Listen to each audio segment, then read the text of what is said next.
Bienvenue sur cette nouvelle vidéo de préparation au Taj-Maj qui va porter sur des questions de calcul sur la thématique des vitesses. On va voir 4 questions sur les vitesses.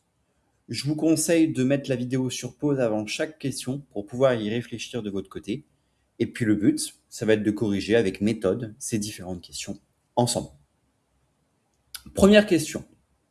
Deux trains partent simultanément de deux villes distantes de 760 km. L'un va à 60 km/h, l'autre à 90 km/h. Après combien de temps se croiseront-ils? Donc déjà, je vais schématiser grossièrement la situation. Donc on a deux villes, je vais les appeler les villes A et la ville B, qui sont distantes de 760 km. Et ils vont se croiser au bout d'un certain temps.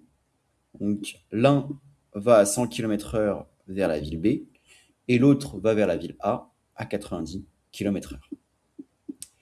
Pour répondre à cette question, on va utiliser la formule du temps de croisement.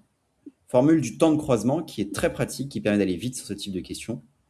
Le temps de croisement, c'est toujours la distance totale sur la somme des vitesses.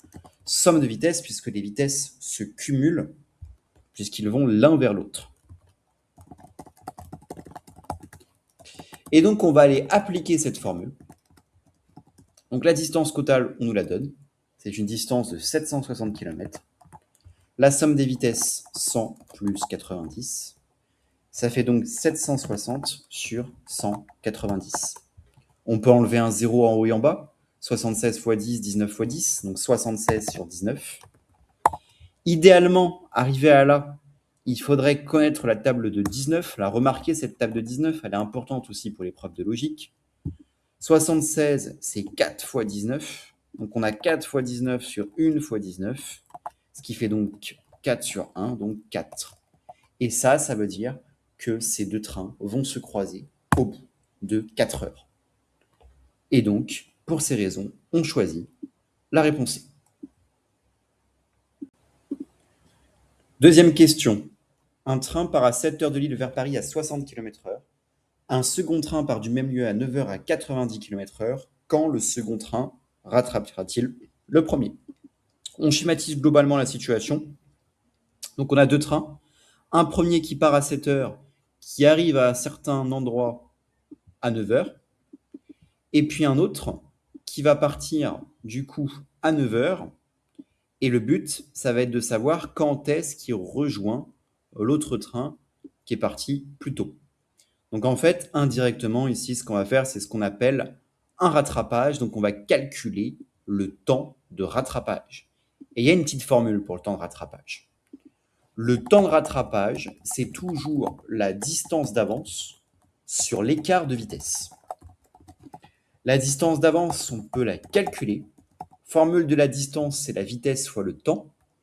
Celui qui part en avance, c'est le train qui part à 7 heures. Donc il part 2 heures avant l'autre train. Donc le temps d'avance, c'est 2 heures, à une vitesse de 60 km/h.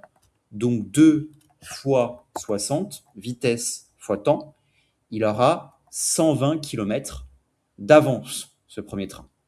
Et l'écart de vitesse, 90 moins 60.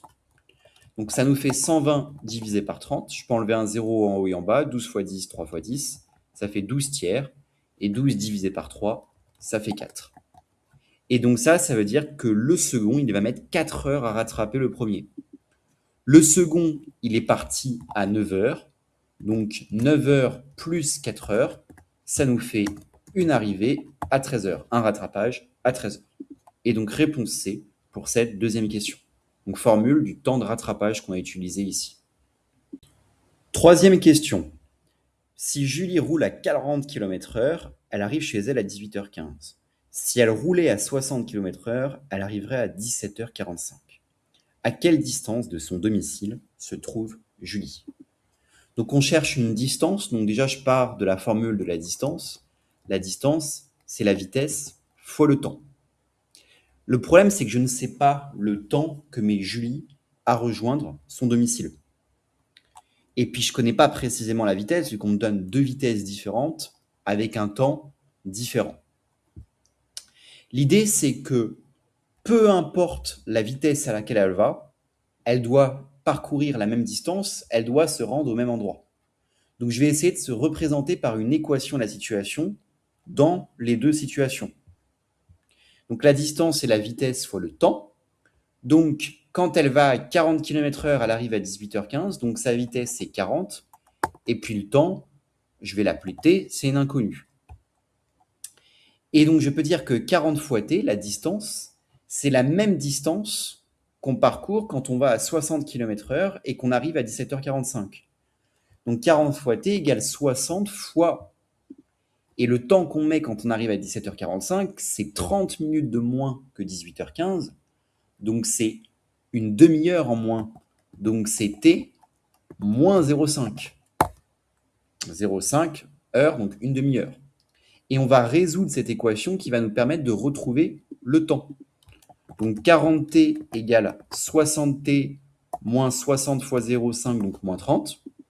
Je fais passer le 40t à droite et le moins 30 de l'autre côté. Ça devient 30 égale 60t moins 40t. Donc 30 égale 20t. Et donc le temps, c'est égal à 30 divisé par 20. 30 divisé par 20, je peux enlever un 0 en haut et en bas. Ça fait 3 demi-heures le temps. Et maintenant que j'ai le temps, je vais pouvoir retrouver la distance, puisque la distance, c'est soit 40 fois t, soit 60 fois t moins 0,5. Donc, je peux remplacer dans la première partie, par exemple. Distance égale 40t, c'est-à-dire 40 fois 3 demi. 40 fois 3, 120. 120 divisé par 2, 60. La distance est de 60 km. Donc, réponse D pour cette troisième question. Et enfin, quatrième question. Un cycliste se rend de la ville C à la ville D. Sa vitesse est de 15 km/h à l'aller et de 45 au retour.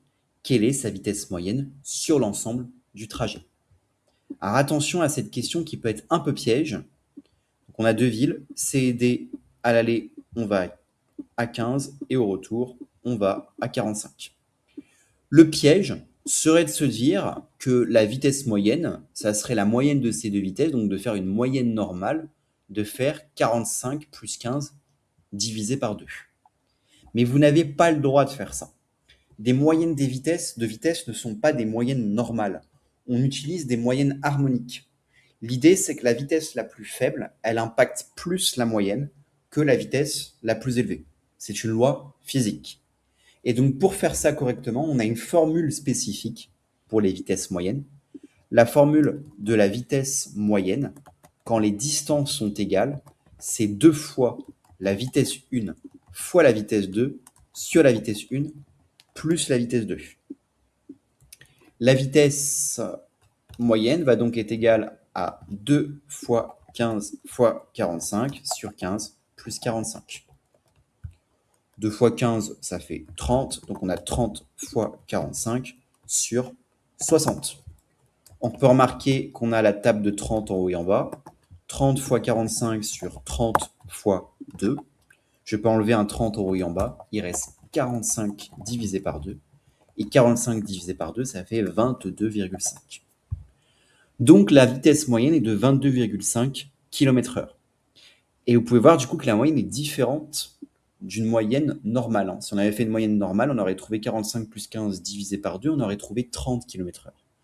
Mais vous pouvez voir du coup que la vitesse moyenne, elle est plus proche de 15 que des 45.